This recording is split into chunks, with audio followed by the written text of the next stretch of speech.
In Nigeria, a young woman who survived sexual abuse found the strength to teach other victims how to overcome this ordeal.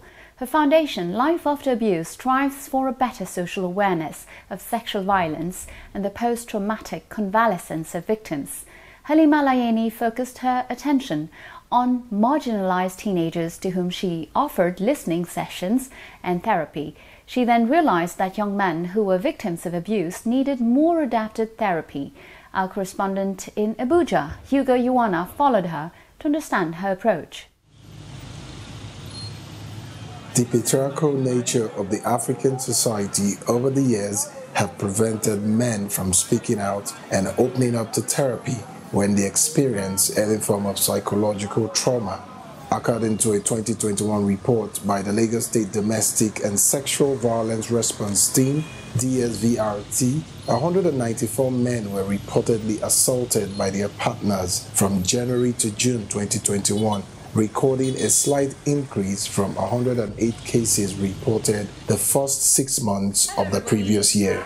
The narrative seems to be shifting as Life After Abuse Foundation is bringing the needed change. I didn't grow up in the midst of this loving, happy family. I grew up in the midst of fight, curses, war, a lot of anger.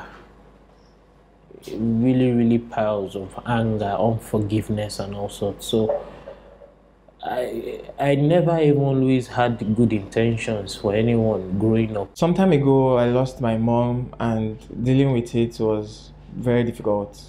I mean, for a very long period of time, I could not process it. I was emotionless, I was expressionless. A lot of people were actually confused relating with me. We've counseled men who have been through sexual abuse.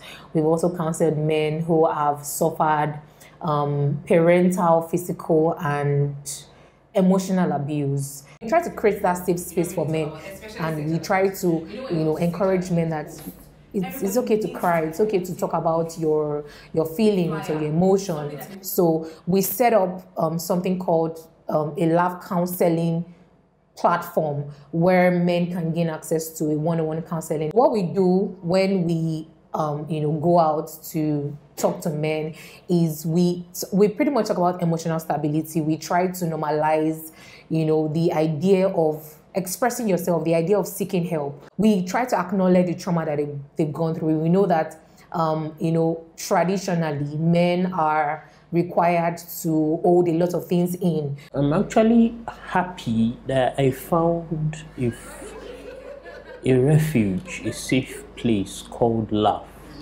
After the therapy sessions, after the counseling, I just found that I was more enthusiastic about my job. Before then, I just saw my job as a responsibility, something I had to wake up and do.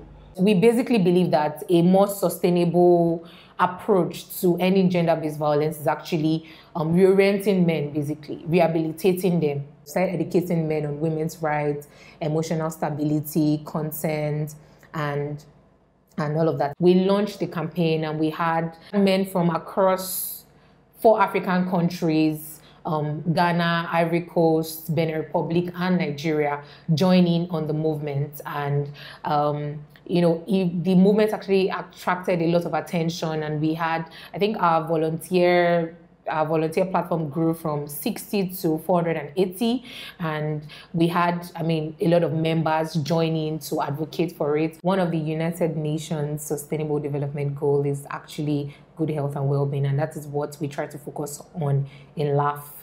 We know that the issue of men's mental health actually falls under that category, and we try to focus on that. And we're able to at least reach 6,000 men in 4 African countries. In 2020, Laugh gained global recognition through a platform called the United Nations Youth Solutions Report, and we emerged a finalist. Also through our work, we have been able to get an award from the United States government through a fellowship called the Carrington Youth Fellowship Initiative for the work that we do regarding the SDG 3.